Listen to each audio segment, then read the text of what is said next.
Warren Yoder is the CEO of the Yoder Family of Companies, which includes numerous Weld County and Larimer County enterprises, namely Weld County Garage, Yoder Chevrolet, ABRA of Fort Collins and Greeley, the Carriage Shop, Kayman Direct, Clad Manufacturing, Truck City, Drivewise, and Driven Financial. All are in the automotive industry or adjacent, and Warren has spent his whole career in the automotive sector, which, like any sector, is the people business. This episode runs fast through a series of foundings and acquisitions with lots of discussions about the why at each stage. We get deep into Warren's transition into leadership and growing outside the shadow of his father, as well as the delicacy of preparing the next generation. The Yoder companies are known across the region as employers of choice, and we spend a lot of time discussing how they've managed this during a season with so many labor challenges. Warren is a natural entrepreneur and a gifted leader, and it was great getting to know him during this conversation and our preceding coffee. When he's ready, Warren would make an amazing LoCo Facilitator, and I'm honored to share with you all my conversation with Warren Yoder. Let's have some fun.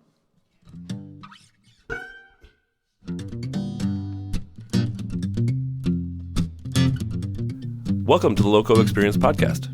On this show, you'll get to know business and community leaders from all around northern Colorado and beyond. Our guests share their stories, business stories, life stories, stories of triumph and of tragedy, and through it all, you'll be inspired and entertained. These conversations are real and raw, and no topics are off limits. So pop in a breath mint and get ready to meet our latest guest.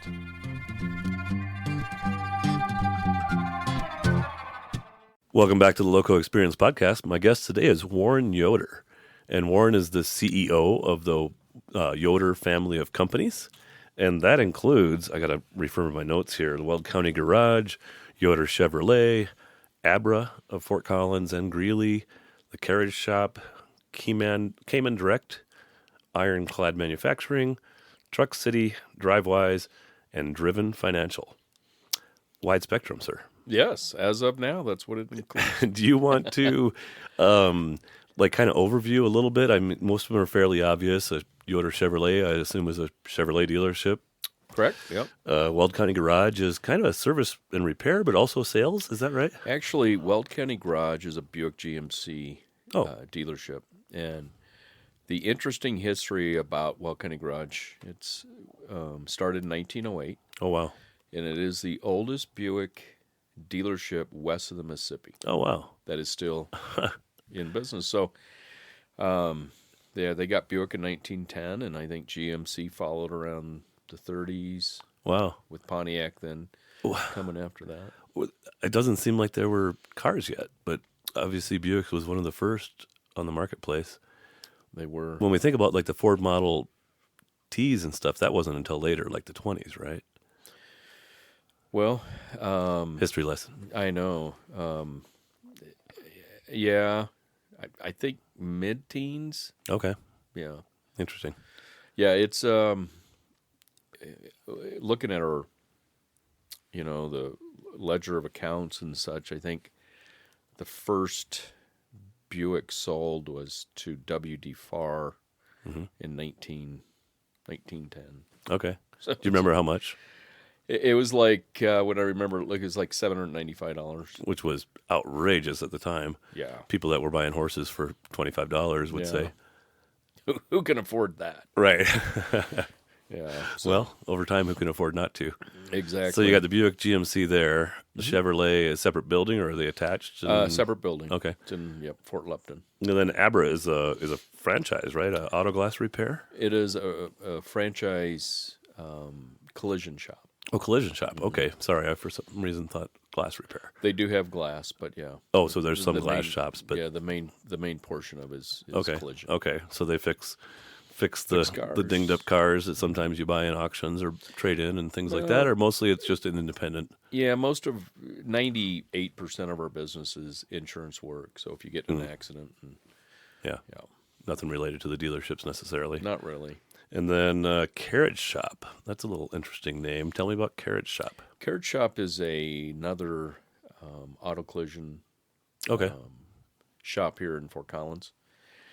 And, so I had been talking to the owners for a few years about potentially buying their shop. Okay. And Steve and Lynn were ready to retire, and Called You me made a up good and business said, with some good employees and customers and whatever else. yeah. Is that fill a different niche than the ABRA of Fort Collins then? A little bit. It would not be a franchise, so it's a independent shop, and yeah, it allows us to do, go about business a little bit different. If you're fixing up old Volkswagen vans, you would take it to the Carriage Shop probably. Well, the thing about Nobody wants that. well, yeah, in that space, it's real. If you're doing production body work, insurance work, Yeah, it's hard to do restoration. a one-off custom in the middle Yeah, of those that. they're two different animals, and they take a lot of time, a lot of energy, and so they don't go well in a Fair regular enough. production shop. Fair enough. Okay. Going down the list, Kayman Direct. Kayman with a K.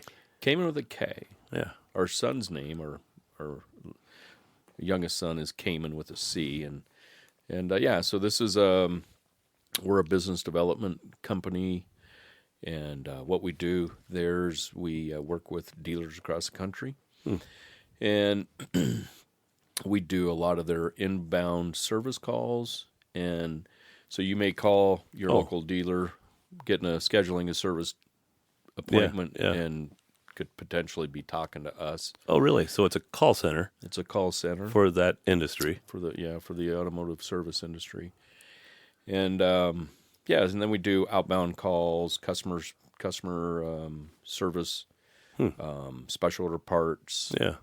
Just kind of leveraging that expertise you've built within the dealerships, I guess, but also we need this service, and That's exactly makes how sense it to have started it outside the building. We had a BDC, a business development department within our dealership, and the manufacturer was sending other dealers to see how we did it.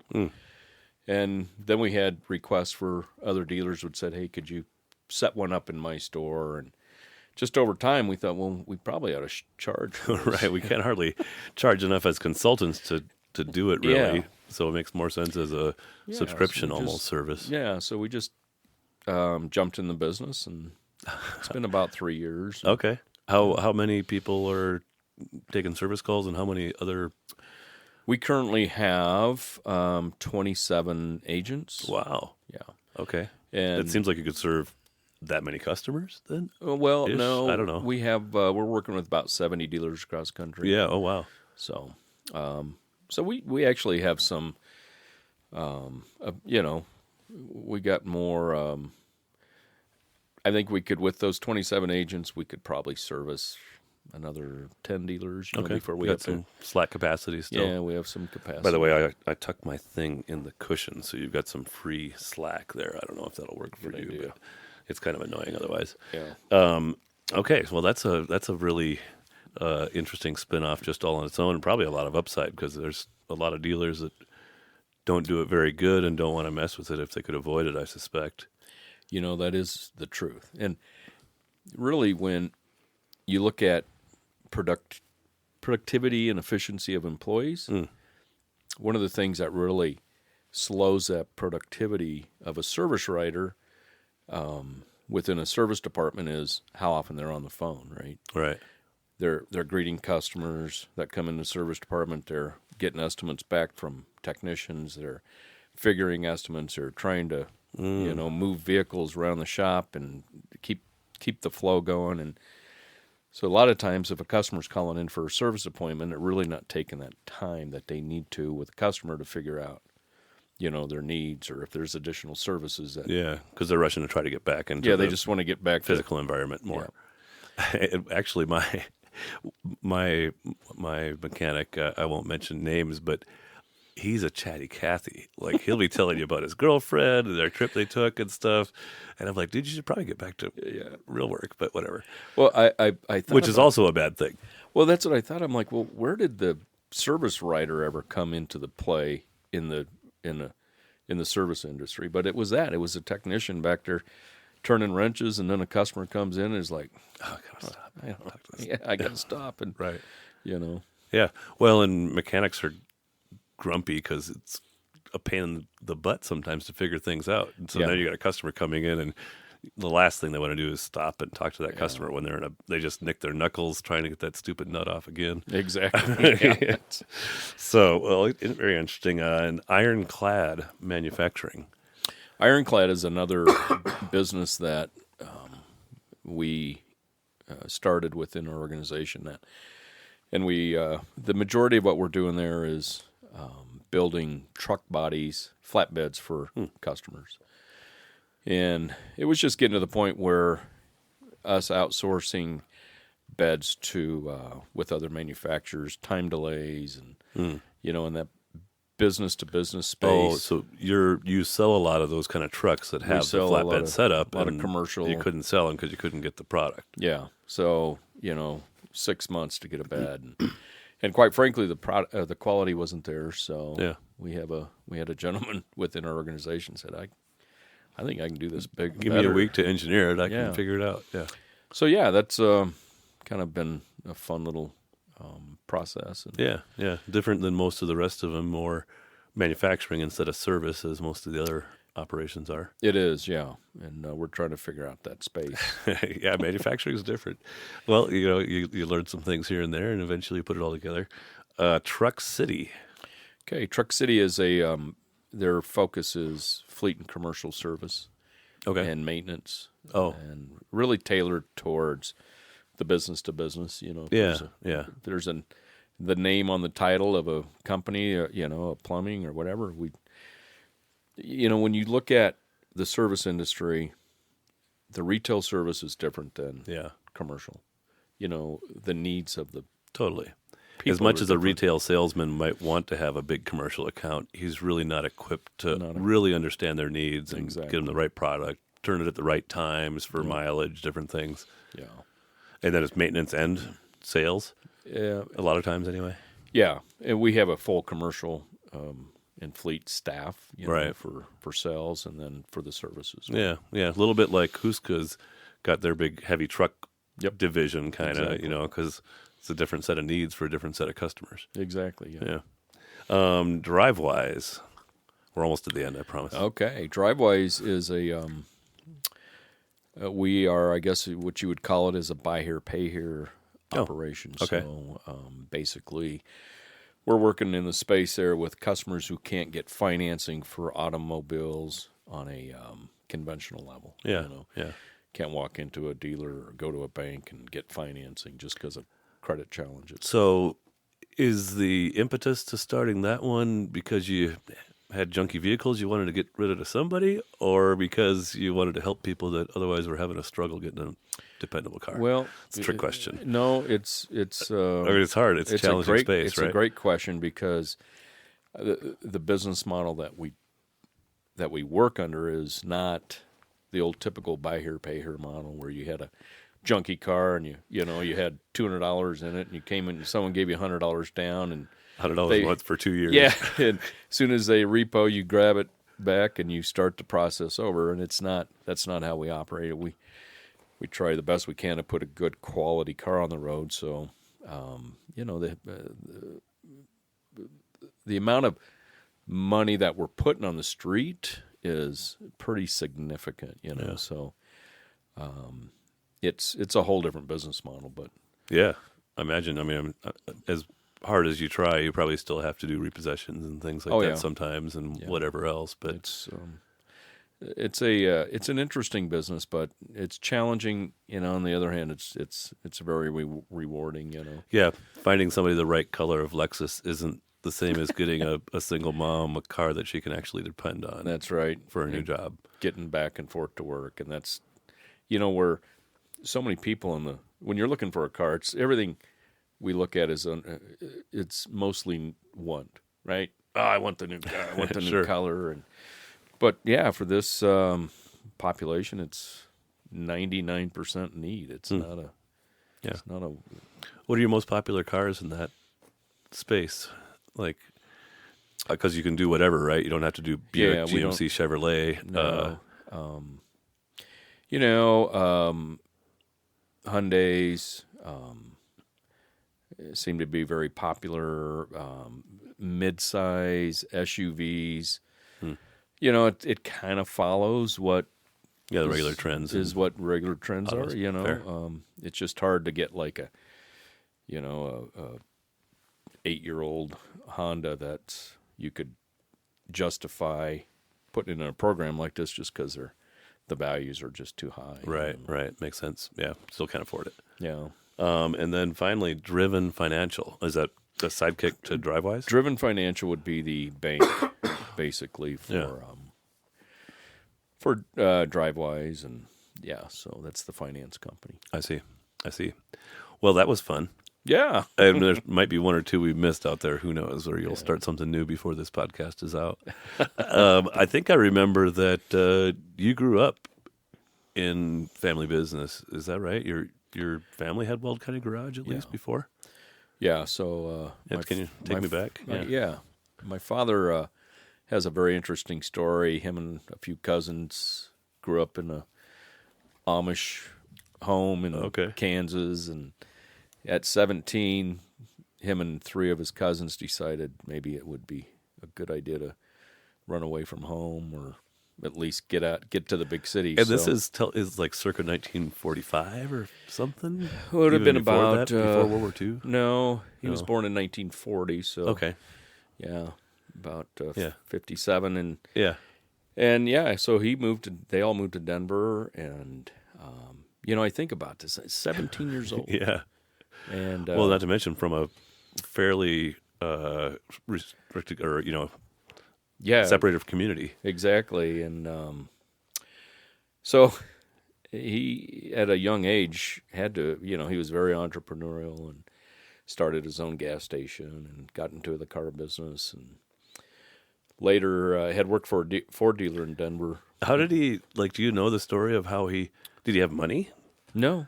Or how did he get a gas station tipped up and he found somebody, or always just worked hard and saved?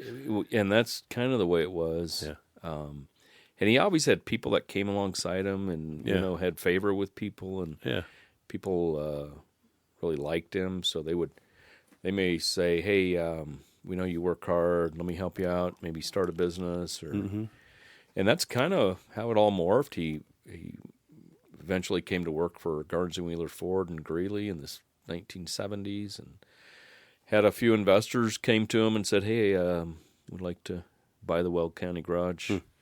We want you to come in as a partner. And that was in 82, and I start working there, I think, in 84, working in the body shop. Okay. Cleaning cars, did whatever, Yeah. And I truly didn't think that's what I wanted to be. I wanted to be an architect. That was my life's goal. Tell me a little bit more about that childhood journey. Were you in Denver most of that time then, until the Weld County Garage came around? Or Garnes & Wheeler, you said, so that was up here. Yeah. So, my first 12 years was spent in Denver. Okay. Until we moved to Greeley. And how was that for you? Oh, it was strange. Yeah. Really. Because you're urban Denver, I assume, kind of. Yeah, and getting up here, and people looked weird, and it was hard.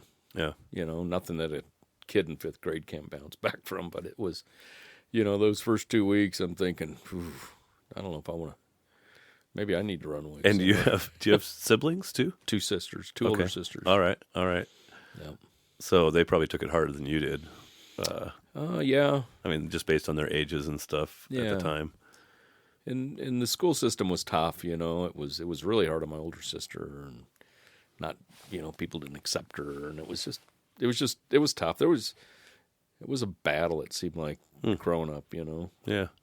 And no particular reason. I just think it's childhood, but yeah, no, if you get it too easy, it's probably going to hit you later, I guess. Yeah, something's going to nobody goes through life on easy street the whole time. Correct, yeah. So this investor group comes together with your dad and picks up the Weld County Garage, and you're sweeping floors and working on things. Were you a car head already?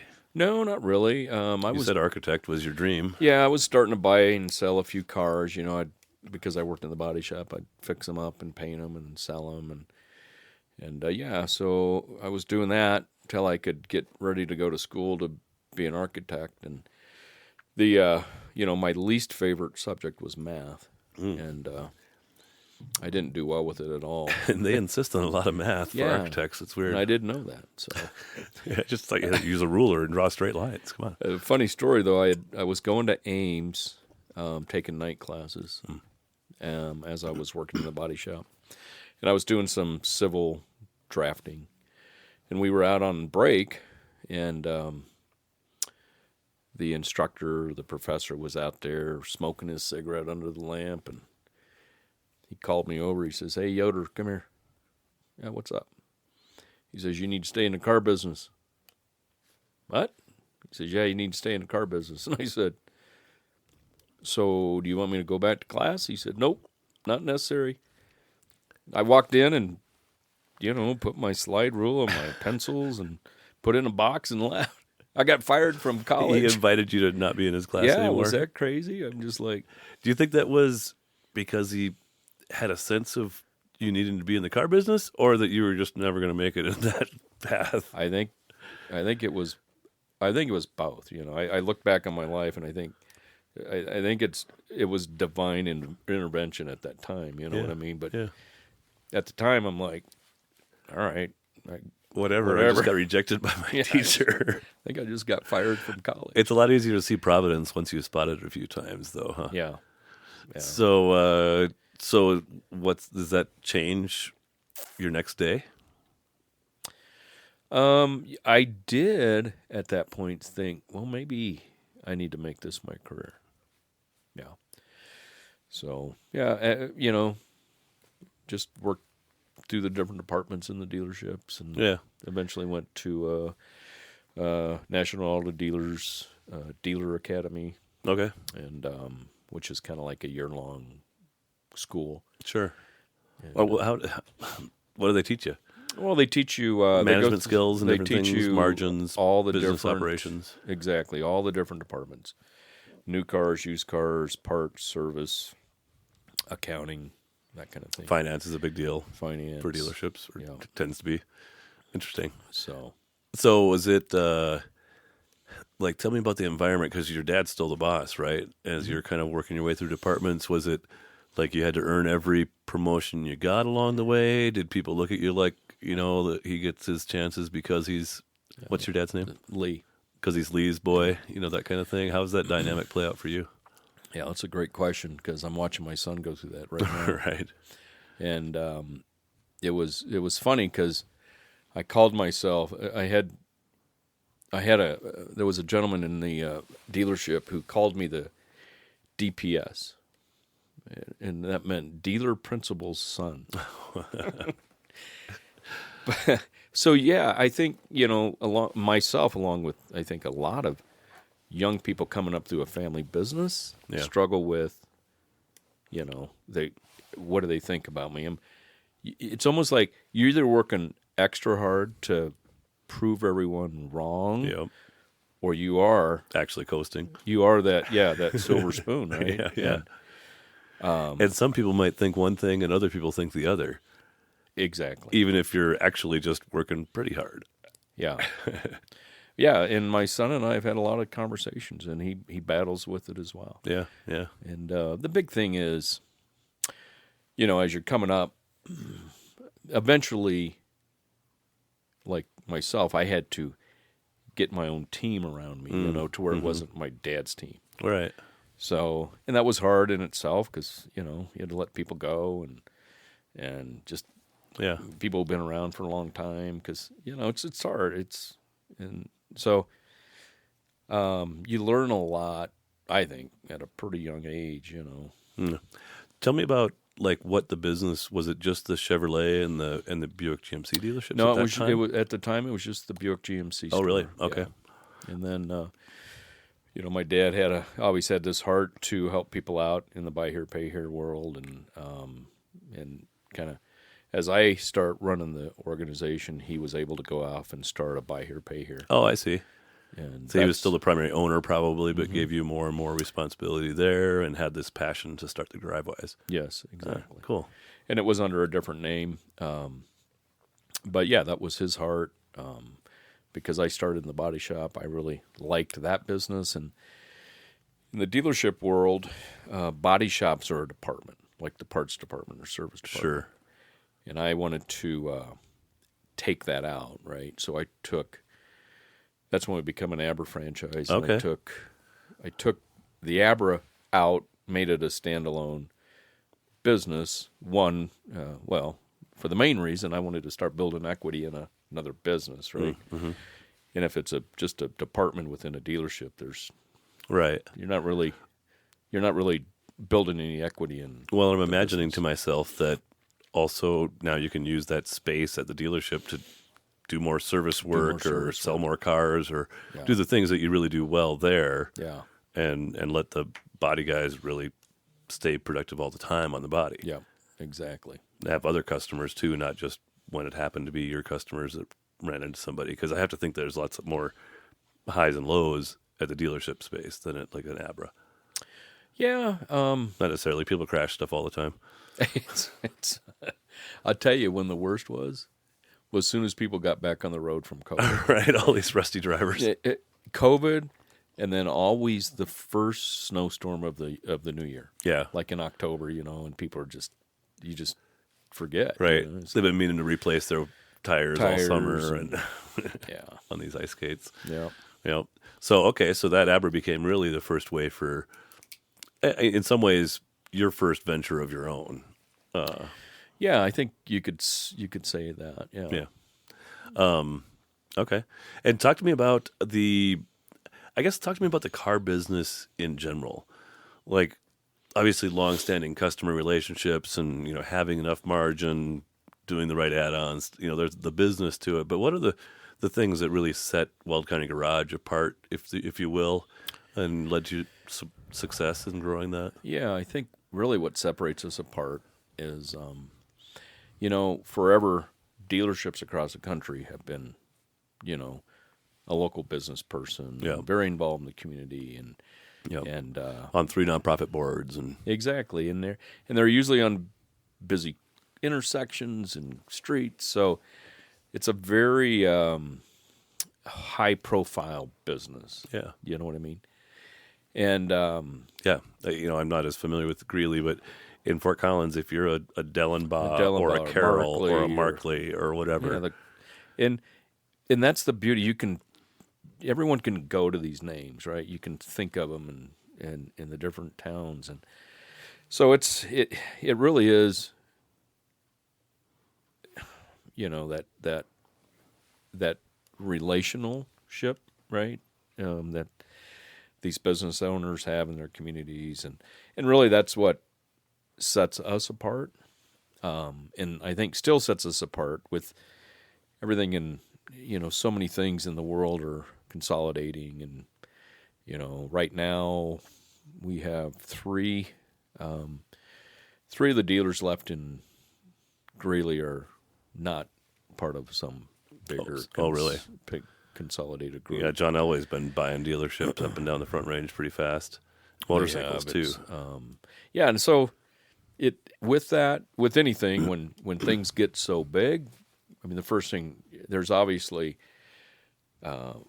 things change, right? It goes from how well you're taking care of the customer to how well the balance sheet looks, right? Right. What's the return? We just paid a lot of money for the store. How are we getting the profits? So, and I think, that's probably the big in it for the long game. Yeah. Otherwise.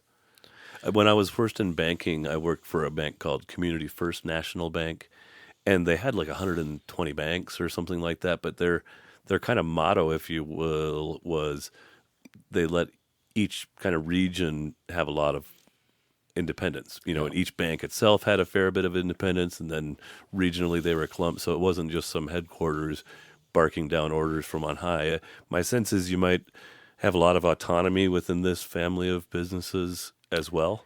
Yeah, we try to. Yeah, it works better when I do. It sounds. Sometimes I squeeze it and I break it. In theory, I always like, if we're taking over, for buying a business or something, I think, man, we're going to be able to take care of these employees so much better than the proprietor did, or maybe how the last business was. We do things better, and we're just a better organization.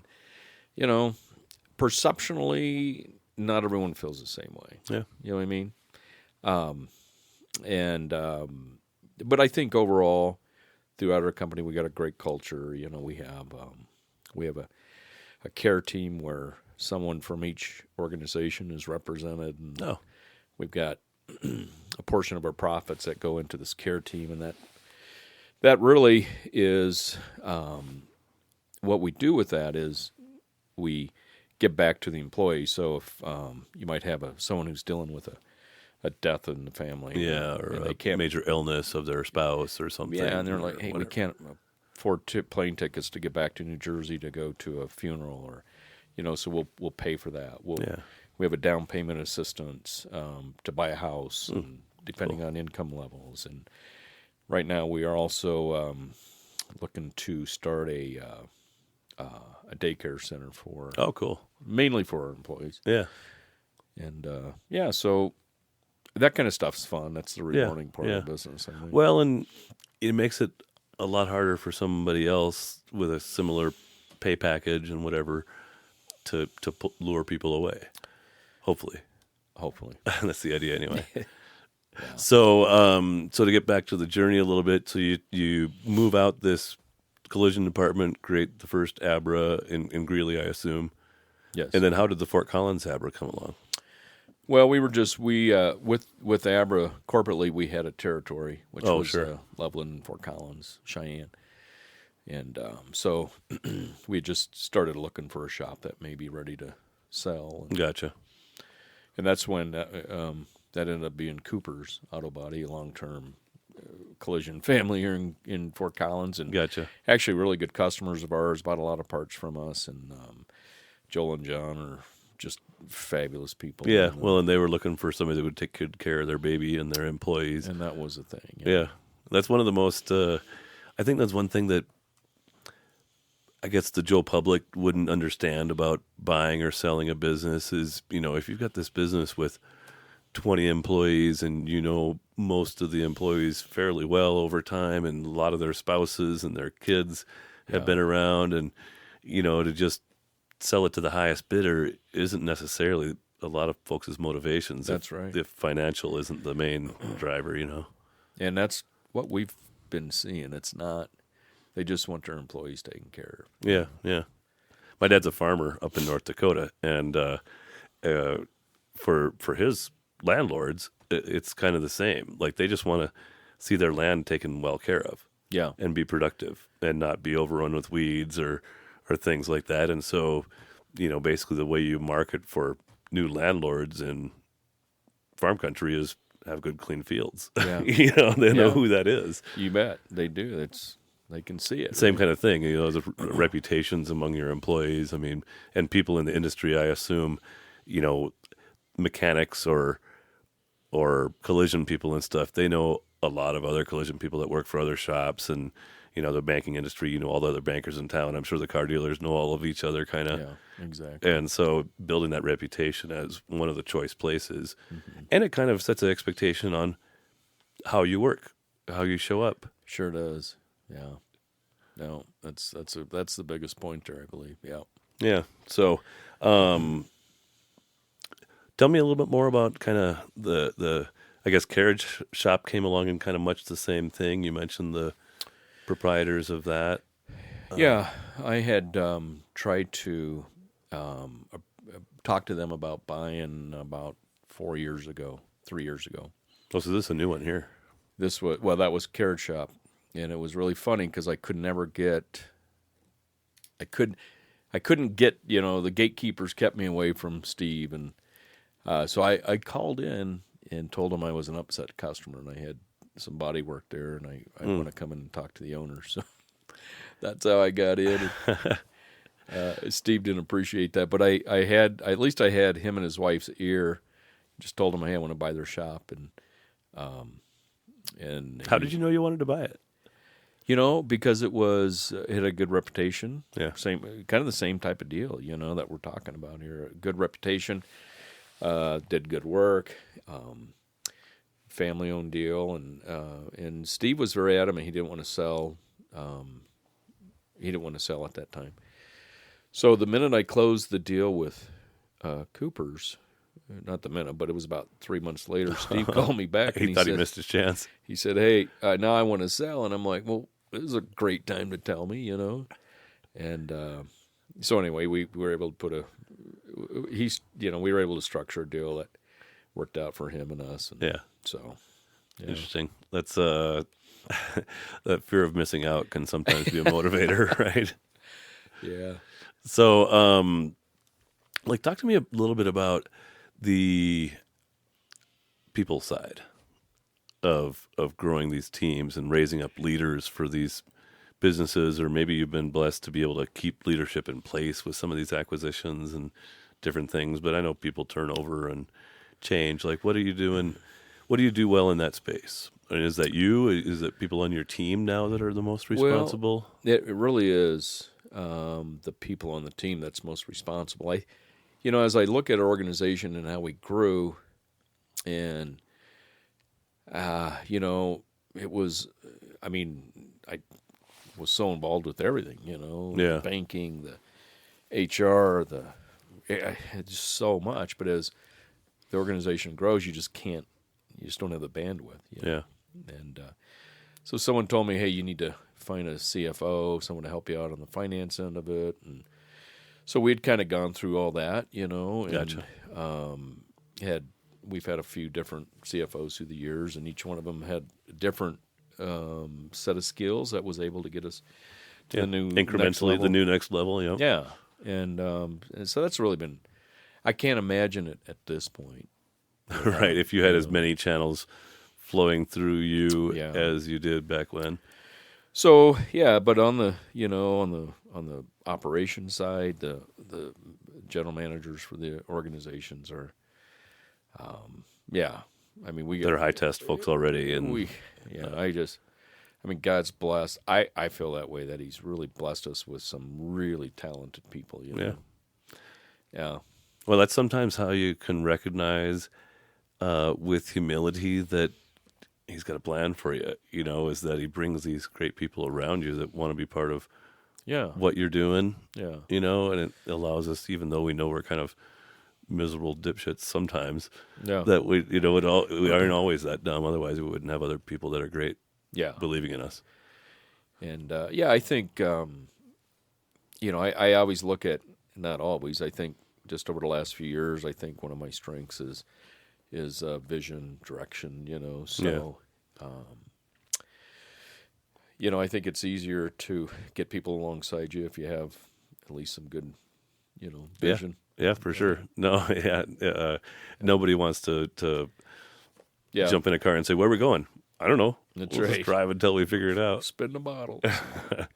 Tell me a little bit more about the launch of the Kayman Direct business. Yeah, like I said, Kayman Direct really started off from our own in-house business development center. Yeah. And we'd really done a really good job with that. And General Motors started sending. We got to take a break here and try to buy a Volkswagen van. So we'll be right back. The LoCo Experience is sponsored by InMotion, providing next-day delivery for local businesses. If you need anything delivered in northern Colorado, InMotion's flat fee service is a great resource for your business. Delivering from the Wyoming border to Denver and anywhere in between, their clients range from small breweries to real estate companies. InMotion can deliver almost anything you can imagine. If this fits a need for your business, contact InMotion directly by emailing them at inmotionnoco@gmail.com. That's INMOTIONNOCO@gmail.com, and mention you heard it on the LoCo Experience. And we're back. So we jumped off so that you could try to secure a what? A Volkswagen van. Camper van? Camper van or? Camper van. Vanagon. Vanagon? Yeah. Okay. Which you've become a fan of. We were sharing notes before we actually started the pod. What was the first dip into that? The first dip into that territory? was my oldest son, at 13, decided he wanted a Volkswagen van for his first car, and I'm like, that's a no-brainer. Let's go find one. Right. Dang. That's when I was like, these things are expensive. And they're hard to find, and the Right, and ones they that break are out there down all are the time. junk. And so that kind of started it. That was a 74 Vanagon, or Type 2. And Yeah. soon after that, I bought a 21 window that's in restoration. And my youngest son decided he wanted a Volkswagen bus, so we did find another 75, and now he's got an 85 Vanagon. And so, yeah. Yeah. If you ever want to get pulled over just for kicks, just drive your Vanagon over to Nebraska. Oh, yeah. Right? Colorado plates. With Colorado plates on it, yeah. Yeah. Anyway, I digress. It's there is something, though. I mean, you're automatically deemed a pot smoker if you drive one. Yeah. You just are, right? Yeah, yeah. Well, you might as well live up to it. No. It's just like, it's kind of funny, I we had an exchange student from Italy last fall, and he was a little bit interested in the weed culture here. That wasn't really a thing. The mafia makes sure it stays illegal in Italy. Okay. But so we watched maybe the whole movie, but one of the old Cheech and Chong movies with driving the weed bus down to Mexico or whatever. Right. Open the door and the smoke rolls out. I digress. So when we jumped off, we were talking really kind of about culture and developing people and just that notion. I wanted to skip back a notch, and like when your father exited the management of the Weld County Garage to go pursue the Drivewise business, was he just kind of out, or was that a 5-year transition, or what did that look like for mostly your organization? Really, mostly out. And by this time, I was getting my team in place, and this allowed him to go do what he wanted to do. Yeah, and I love the automotive dealership world. It's a lot of fun, very challenging, a lot of moving pieces, and so yeah. And it's a bit of a young person's game, I think, Yeah. So I'm glad I have a son who's 31 who's in the business and loves it. Is he the operator now of Weld County Garage, or he is working toward that? He is operation. He's in charge of operations. So okay. He oversees the dealerships, Truck City, Ironclad. Oh. And So he's more at the headquarters office in some ways. Yeah. In that kind of a role. Yeah. So he'd be like the COO, if you will, of at least a segment of the Yoder family. Exactly. Yeah. Doesn't have as much probably to do with does he deal with like the service writing business, the Kayman and stuff like that too? Or not as much. More in the physical I'm kind operations. That's your baby. I'm putting my focus more on the collision shops, buy here, pay here, and in the business development portion. Fair enough. Yeah, fair enough. And you have more than one son? 2 other boys. Okay. And are they also involved in the operations? No. Neither one of them want anything to do with the car business. Yeah. And my middle son's in the construction world. He works for a big GC in Denver. Okay. Builds multifamily housing, and then our youngest is graduating from high school this year. Oh.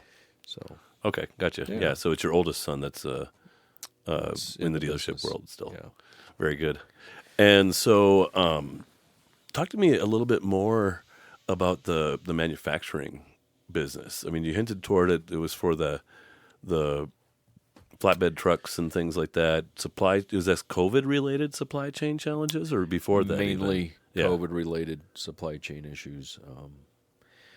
So, just workforce issues. Yeah. And then what happened, inventory becomes so scarce. For cars and everything. Just for cars and trucks in general. So it was, that posed a lot of problems. So yeah, how was that everybody bought, everybody had a lot of extra juice from Uncle Sam's money and whatever. So I assume there was a lot of demand for vehicles, but you just couldn't get supply a lot of times, and the dynamics. Like, talk to me about navigating the business through COVID Nation, and maybe how the different businesses responded and reacted differently. Yeah, the Not too much collision stuff happening for a few months there, I reckon. collision went to 0. Right. Yeah. So Sorry, that's not funny, I'm sure, when you no, got but 14 salaries on it, or it 20. did was like, man, we went from having 150 cars on our lot to be repaired to having 2, Right. and so yeah, but when COVID first came down, and I say this sincerely because I knew whenever there's some kind of natural or some big disaster that strikes, you remember 9/11, Sure. or 2008 financial crisis, I've always seen the manufacturers step up. They've always came to the table, right? First of almost any other industry, the automobile manufacturers come up because they have to keep their factories going, right? Right. So I told my manager at the time, I said, you guys go out and get every piece of inventory you can. Just get whatever you can. And this The is how much world- we've got on our credit This line. is and the world goes into these holes, right? Stick your head in the sand, and There's probably opportunity at the time. there's People always are the opportunity. trying to get rid of stuff because they want it to be liquid. I think everyone, you stick your head in the sand. This is great. So I was like, get as much inventory as you can, and it didn't take long, and sales were brisk. I mean, brisk, and then of course the manufacturers start shutting down, right? Right. And My buddy got one of the 2,300 Corvettes that were made that first year with the mid-engine. yeah, Because they had to manufacture ventilators so we could kill people faster, Yeah. apparently. Anyway, oops. yeah, But, yeah. So, it was. well, used cars went so crazy. I guess it was the absence of new cars available that made the used car market go so nutty. That's what happens. Yeah. So think of it this way. This is really interesting, and I learned this back in 2008 with the cash for clunkers, right? When the financial crisis hit, the government's like, we'll pay you $4,500 to get rid of your clunker, right? We want to clean up the air. We want to do whatever. Well,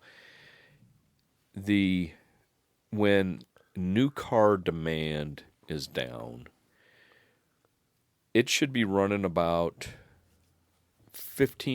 a healthy new car market is above 15 million units a year. Okay. Okay. When it starts dipping below that, what people don't realize, there's 12 million units, 12 million cars coming off the road every year. They're just worn out.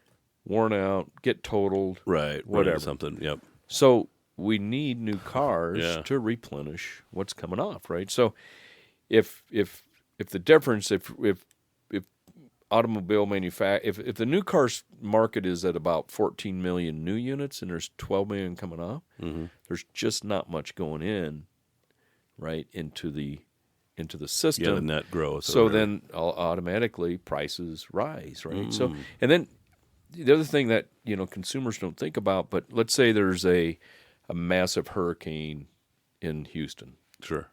like what happened a couple years ago, and it floods half the city, and 300,000 or 400,000 cars get totaled, and Right. now how do you Right. replace that? All of a sudden that takes a really big hit on the new cars that are in the marketplace, and then the used cars that are out there. Sure. So it's been a very volatile marketplace in the automotive space over the last, even prior to COVID. Is there any market fixing or things like that? Is there powerful collusive forces or things like that, or is it really just the wild, wild west? You bid it up at the auction if you want it bad enough. If you don't, then don't, kind of thing. Yeah, it's kind of like buying a stock. How much are you willing to pay for a certain something or another, where you still think you can turn around and make a return on it. Sell it for more than that. Yeah. Yeah. So, It's just more about being attuned to the market than anything. Being attuned to the market, and then it's also, what are the banks going to do? How are they going to finance it? Or are they going to follow the trends as well? Which you almost have to if you're going to be in the finance space, right? Totally. Yeah. So, go ahead. No. Oh, so the collision business gets decimated for at least a few months, and then got all these rusty drivers coming back on the road after a while, kind of thing, and probably smashing their cars more. How about some of the other? I imagine like the for the same reason, like even the business development service didn't have much going on because people weren't wearing their cars out or needing service or things as much either for a season Yeah. at least, or they were trying to buy stuff because they got cash in hand. So for the business development portion of it, it was where we dealers, like many business people, were like, how do we cut our expenses? Right. We got to get rid of software. We got to get rid of any outside services. We got to do this. Well, we were on that list, right? So we had to get very creative on how we were approaching these dealers and how we want to come alongside them and be their partners. But what had happened quickly was the service business was dropping, but sales was really starting to pick up. So during that time, we did a lot of sales calls and sales appointments. Like even through your business development service. Yeah. Like instead of checking on people's oil change plans or whatever, you were calling them and saying, "Hey, we got Maybe some it's a new great time to- inventory in." Great time to buy a new car. Yeah, yeah. Well, that makes a difference for them, right? They can Yeah. pencil that out pretty quickly then. Yeah. So, I, talk to me maybe a little bit about like business principles, like some of those things that you didn't know that first year taking over for Dad at the garage, and or some things that maybe your son still has yet to learn. I think business principles, I watched my dad a lot when I was young, and he always would do whatever to take care of a customer. And I'd sit there on the sidelines and like, is this man guy's stupid? a jerk. Gosh, he's giving away all this money, and these people aren't even right. And you know what I mean? And Yeah. so that was probably my best lesson, I think. How hard you need to work to, take care of a customer. And so he really instilled that in myself. But, business principles, I think, they really morph, I think, as you grow older and you've been through so much, right? And how you look at things and how you don't react the same way as you would have when you're 30, which is okay, But Yeah, that's fair. yeah, so I'd still like to be. To me, number one, I'd really like to take care of our employees more so. Yeah, they're first for you over the customers in a bit of a way. Yeah, I mean, Well, they're the ones that They're actually interact with the customers. they're the front line, Yeah. and so that's really where my heart lays. I think at this point in the game, Yeah. What's next for you? Like from a business perspective, do you have other businesses you'd like to start or acquire, or what's your sunset look like? You're a pretty young guy yet. You're not even 50, are you? I'm just over. 56. Oh, okay. Yeah. So you got 10 good years, 15 if you're lucky, Well, 20 if you're really lucky, I and other good years after that. Not to scare you. no, But- but none of us know what we have. But the it is to me more. I would rather be developing people at this stage in the game than so much starting another business. Although I love business, I love the X's and O's and the puzzles and putting things together, and but it just doesn't. It still drives me, but what I could do 15 years ago in a days Yeah. versus what I can do now is two different things. And I'm kind of that weird age group that's stuck between the old way of things and technology, So Yeah. I'm more. You might apt- not be the right guy to really lead fully into the next generation of tech. Yeah, and no, I'm whatever. not. I still have lists right on paper, and half the list on my computer and half on paper, and so I'm not that efficient when it comes to technology. But, and yeah, so I look at into the future and what it looks like, and it's more I'd rather be developing people more than I would, or mentoring, or that kind of things more than I would. Yeah. Figuring what color car we should have. Do you do some of that intentionally now? Do you have I do. specific people within your organization or outside of? More so outside the organization. Yeah. A couple young guys that I, mentor, and some people inside the organization. Yeah. And that's what drives me, is when I get that one-on-one time with people. Yeah, yeah. It starts to get increasingly rare, and then you can kind of finally make space for that intentional time. Yeah. Again. Yeah. Now, you, when we first really connected and got acquainted, you mentioned that you were in a Vistage chapter.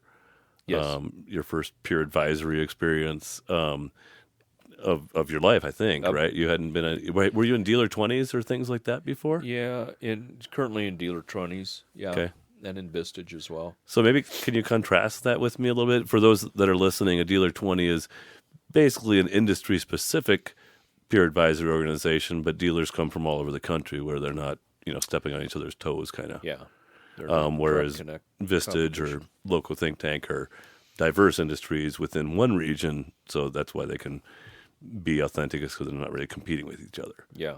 And so, contrast that a little bit to me. Contrast, and I look Just at that diverse versus the industry thing. the, and I wouldn't have thought this until I got involved with, another peer group like Vistage. And it was a new charter group, so everyone in there was, was brand new to each other.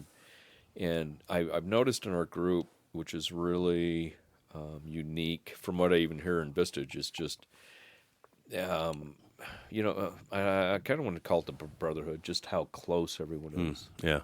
And how transparent, right? And it's a beautiful thing when people are willing to just really be transparent. Yeah.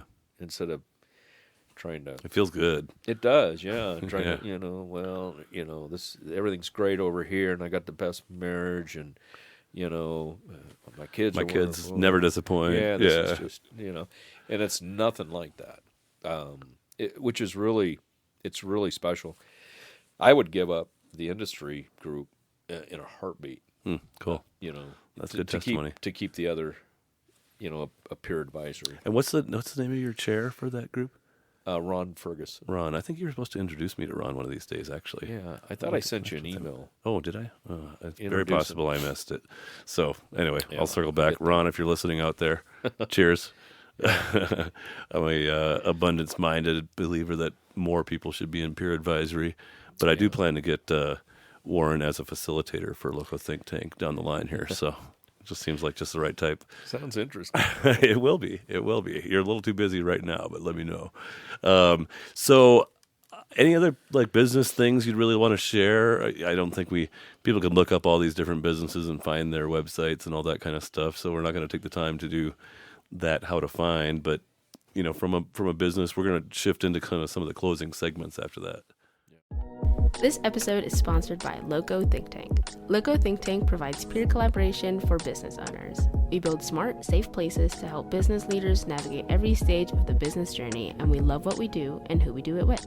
Our model features give-back-minded business veterans in the role of LoCo facilitators, and we're always looking for abundance-minded individuals to add to our membership, facilitator team, LoCo community, or to feature on this podcast. Listeners of this podcast who go on to become members of LoCo Think Tank get their 6th month of membership for free. Just mention the LoCo Experience podcast on your application.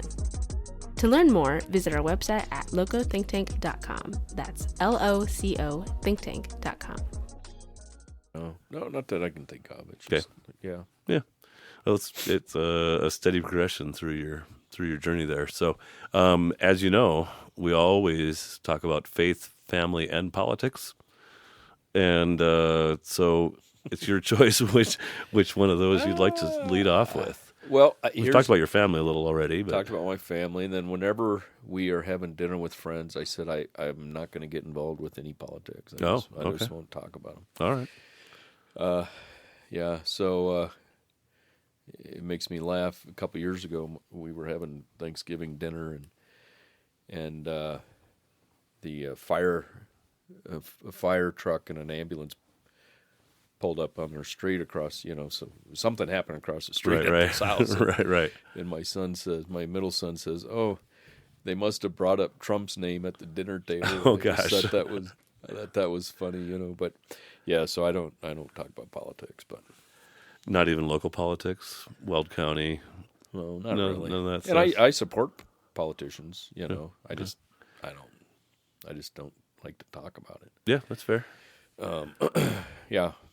So, that being a pass, would you prefer to talk about faith or family first? I love to talk about faith, I think Let's that's do it. You were from an Amish family, I guess. By the way, I was thinking earlier, like, I know your dad stuck around and ended up, getting into the Gardens and Wheeler and eventually Weld County Garage. But did the cousins all stick around, or did they go back to the Amish? No, country? they all stayed here in Denver as well and had their own paths. Interesting. And it's not. I think the Amish, and it was more Mennonite from where my dad was from. But I see.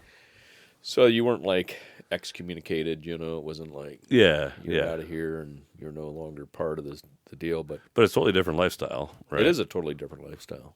We have actually some of the best farmers around our region in North Dakota are Mennonites. Yeah. And that'll be, have a buggy, but a combine is that's a piece of farm equipment. So you could that's right. could have a $700,000 combine and a horse and buggy too. But it's cool. it's funny dynamics. But as you know, good people, salt of the earth, great cooks, and all that stuff. So what was? Did your dad find faith otherwise then after coming to Denver and stuff? Was that a part of your family growing up?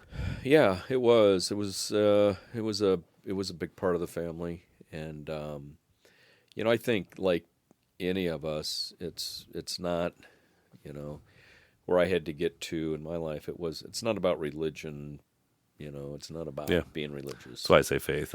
Yeah. Religion's kind of yucky for most people. But and until going through really hard times in my life personally, it was really when I was like, oh, so there is a God out there that wants to have a relationship, right? And that was the whole turning point for me. It wasn't about, none of us are good enough and ever will be by anything that we can do to be accepted by a creator, right? Is that a season of your life that you talk about publicly? These hard times? Was that pre-kids, pre-marriage? No, where it was was this in that journey? No, this was it was just some really tough issues that my wife and I went through in our marriage. And trying to keep our marriage intact, and I heard a lot of friends who got divorced are like, man, the hardest thing you'll ever go through is getting divorced. I'm like, no, the hardest thing you ever go through is keeping your marriage. So anyway, it was just some of that stuff, and so was that a fresh faith for you? You suggested that you kind of grew up in a Christian-oriented home, at least, but it became real for you later when the tough times came. Is that the right way to understand but that? I think that's how God gets our attention, right? Sure. I would have been no different than most any other young person I know. You get married, you have children, you start, you're going through the deal, and I got to check the box and go to church every now and then. We'll pray before dinner or whatever, and life just takes over. And next thing you know, one parent's going this way with a child, another one's going this way, and you're maybe seeing each other for 15 minutes, and you know what I mean? It's just holy cow, man, this sucks, and it's like whatever. And so it was just however God's going to grab your attention, he's going to do it. At least I'm glad he did in my life. So, but really since then it's been a crazy life's so much more abundant, but so much just crazier in a good way. You know what I mean? I'm like, dang. I'm thinking about that Providence thing you commented or I observed earlier. Like, how many times in your life have you looked back a little later or whatever and said, "Oh, yeah, God had me there." I was praying one day about a situation, and my prayer was, God, show me the path. Direct my path. Just show me how you want me to go. And I heard his voice say, look behind you. And I'm literally in the car, and I'm like, what? I looked behind me, and I saw this path, and it was this windy path, beautiful cobblestone, perfectly manicured landscaping. And I'm like, oh my gosh, that's a perfect path. Even as crappy and horrible as it's been, it's a beautiful path. But, and then I realized, I'm like, if God shows me the way, now I don't need him anymore. And that was my prayer. Show me the way. Just show me the way. You know, give me the show me the way, and I'll take care of it. The genie in a bottle, God. Yeah. And I'll take it from here. And that's usually, I think, how we all live our lives. You know, it's like we just want the good times. I just want, just get me to the good times, and things will be fine. Yeah. You know, kind of appreciating those challenging times. There's an old joke my friends share that there's fun times that were fun at the time it was happening, and you really can barely remember those. And then there's fun times or meaningful times that were a real struggle at the time. Oh, you know, going through it was. Yeah. So let's talk a little bit more about the love story. What's your wife's name? Julie. Julie. Where does Julie come into this journey here? Were you high school sweethearts? Did she come, front desk at the dealership at some point? What was that story? Well, it was a nightclub, and no. Yeah, she was my senior year in high school. I'd been going through the public schools. My senior year, I went to the local Christian school in Greeley. My wife, on the other hand, had been there since she was in third grade, and she went to the public school her senior year. And I didn't know her from Adam, and she had been in the public schools for about 3 days, came back to the Christian school, and that's how we met. Oh, wow. Yeah. So, we dated for about 4 years and then got married. Yeah. How long before, what's your oldest? He's 31. So we were married about 5 years. Okay. So you had some good time together before that. And what was it that drew you to her initially? Well, obviously for a guy, it's always the looks, right? Well, not always, but commonly. Commonly, yeah. Yeah, so it was certainly that, and we all like different kinds of looks. Yeah. A little bit, so that's part of the blessing too. And she was just a really cool girl, and she still is a really cool girl. Yeah. By far my best friend. Yeah, that's awesome. Yeah. How about same question in reverse? What caused her to give you the time of day to young Warren? That's a really good question. At that time, not now, not when you were trying to work out the kinks. Well, it has to be good looks, right?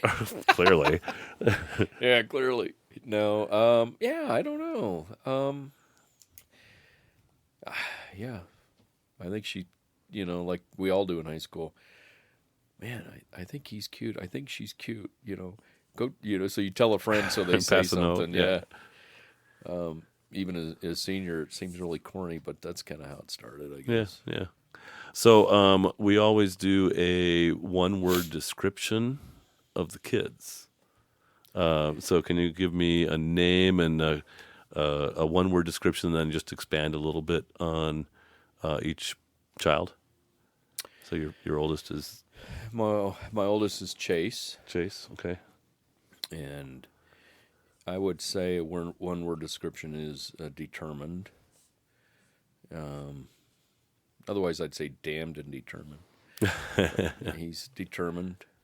And so everything he's going through in his life is just a reminder of everything I went through. So he's 31 right now? He's 31. Single guys yet? He's married. Three kids. Okay. Yeah, so he's got the zone defense has been broken now. Yeah. It's a challenge. And managing life and, family and wanting to show up and, fill dad's shoes and then some within the business family. Exactly. Yeah, a lot of pressure. It is a lot of pressure. One of my best friends is Aaron Everett and Stan's son. Yeah. And just, as he said one time, facing the ghost of his grandfather is something he does at least once a week, if not once a day. And it's such a true statement, and I'll share this because I think it's really important. It's probably one of the most important things that's ever happened in my life. But I had a complete stranger, and this was a lady, and I had just met her and her husband, and they were in our dealership doing some work, and she had come up to me at lunch, and she says, "This has never happened to me, but there's just something I got to tell you." And I'm freaking out. Like, what is this? Right. Is she making a pass at me? No, not with that. I was Okay. just like, what is she? Yeah. And she was like, "I've never had this before." And then she says, "You need to quit following. You need to quit worrying about following in your father's footsteps. God has his own path for you." And I'm like, it was like 1,000 pounds. Just like, right. The and I'm millstone like, that is so true. And it's true for everybody. No matter who your father is, who your mother, that is the truth. And it was just like, that is when my life turned. Wow. It turned on. How old were you? I was 40, probably 40,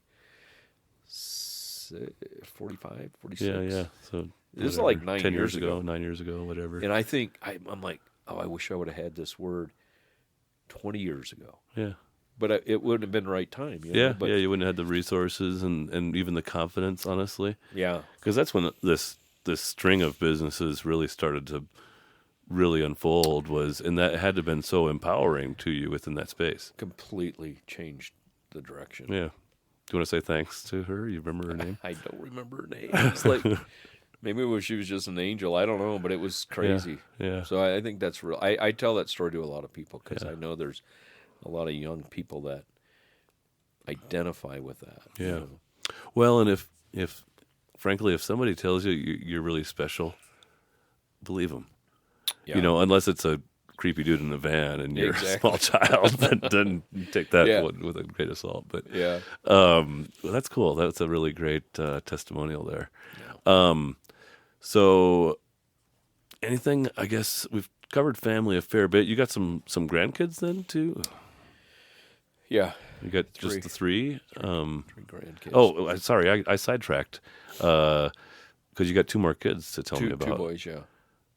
Oh, you got two boys. Three boys. Three boys. Two other boys, yeah. So I got a next middle one son. is, He's 29. And Okay. his name is Chandler.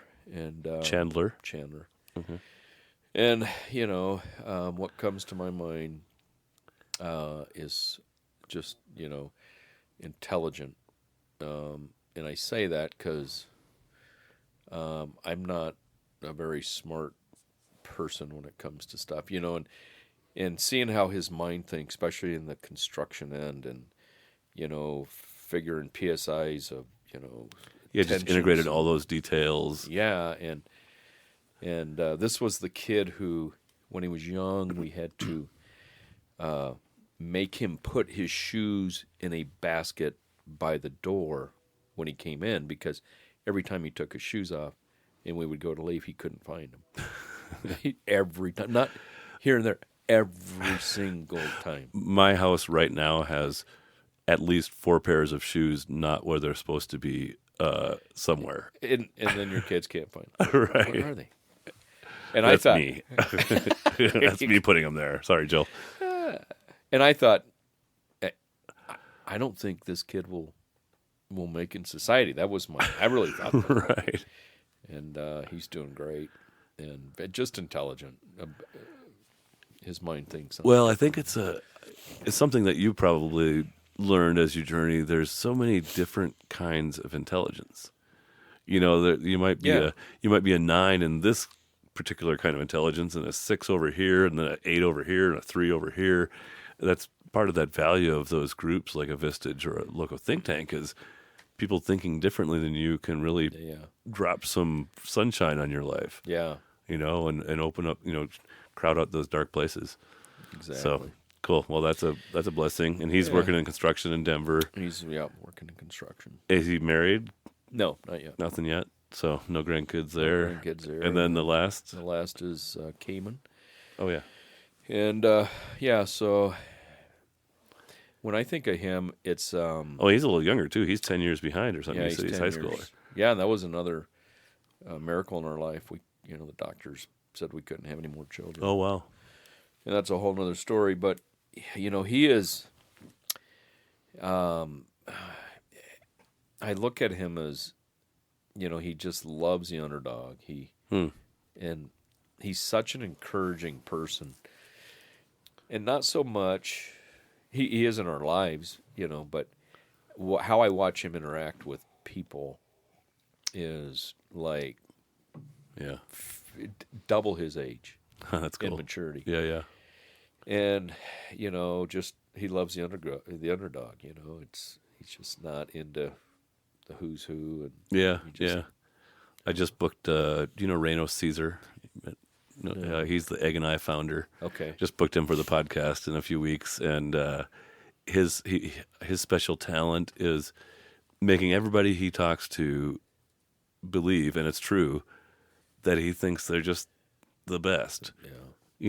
And they have all this opportunity and potential, and it doesn't matter if they're a busboy at the Egg and I or a president of a bank, or whatever.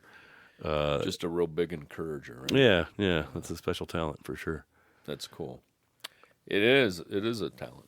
Yeah. So we skipped the political section, but we can go back to there if there's any particular things that you feel motivated to just share thoughts on. It doesn't have to be R versus D or blue red or things like that, but in the space of society, like how could we do a better job of organizing our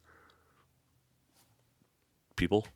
Are you a big federalized guy? Are you a local power guy? Are you, any just general thoughts? I don't know, probably a little more local power, and I don't like to talk about politics because on just the high level, it's just, it really all is different kinds full of people buy cars and all that. Well, yeah, and it's there's just, landmines, and it's not to do with our business. I'm like, I just, there's no. It's the same thing everyone says. There's no reasoning. There's no rationality. There's no one who is willing to hear another side. Well, that's kind of why I choose to talk about it here, is having this at least be a little place where people can agree or disagree and it be okay, and we can still leave as friends after. I've had many times where, I have a certain belief and someone has challenged my thinking, and I've walked away and be like, maybe they. See, that's novel right there. Because nobody changes their mind and celebrates it afterwards, or even has doubt. You have to assume that there's no doubt. We don't want to get to that. We don't want to take our pride away and be able to say, I just want to understand. Yeah. Where are you coming from here, right? And I don't think people think maliciously, but it's not like... Rarely, yeah. I mean, we all think maliciously, don't get me wrong, but it's not like we have this big agenda to just completely, blow somebody up or a certain group up. And I think that's probably my biggest complaint is the fear-mongering. Yeah.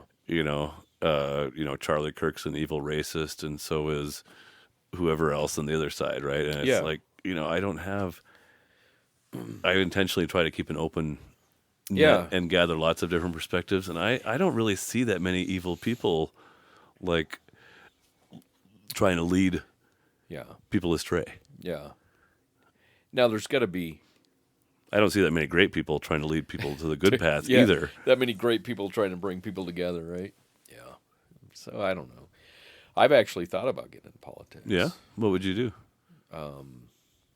Even as something like a city council or, county commissioner maybe. Yeah. I don't know if I'd want to go that far out That's to start. more of a full-time job kind of thing. Yeah. But I do I think you can... I think you can make a difference. The problem, as in that type of public servant is people don't want their shit drug up from the past. And, Right. So it's like, it's not worth it. Yeah. So what happens is you get a bunch of Ambitious people that haven't actually done anything Yeah. with their life, a lot of And- times.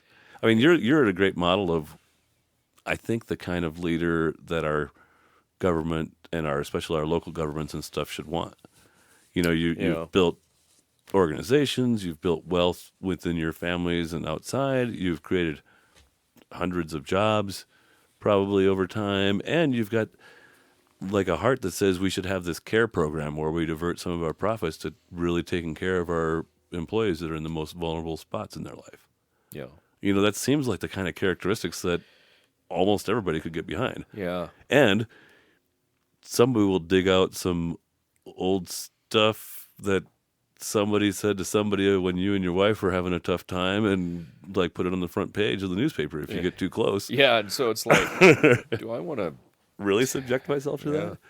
So, Well, I guess all I can say is I hope you do, and don't pay attention to the slings and arrows. The haters are usually got nothing better to say. yeah. So we'll see. yeah, well, I've thought the same things. My guest Tom Lucero is like a political consultant kind of guy, a former radio personality, and he was saying that when you get into politics, one of three things is going to suffer: either your business, or your family, or the politics. Oh, okay, I was going to say. And I was like, well, I'm down for like half-assing it on a city council job, Yeah. but I'm not going to let my business or my family suffer. We were actually in his journey talking about his divorce Yeah. some years ago when he got more involved in politics. And I was like, well, I'm not going to put that on the chopping block, Yeah. nor LoCo Think Tank. And as much as I love Fort Collins, and as much as I think our city council could use more experience and wisdom within their ranks, I just don't know. Yeah, and unfortunately, that's where so many people are, right? Yeah. It's like, I don't know. We could thumb wrestle for it right now, and a loser has to run for city council. If we've been drinking bourbon instead of coffee, maybe we would. But Yeah. It's like, next time, okay, let's- maybe we'll put off to do the next something conversation. different. Something that I can win at.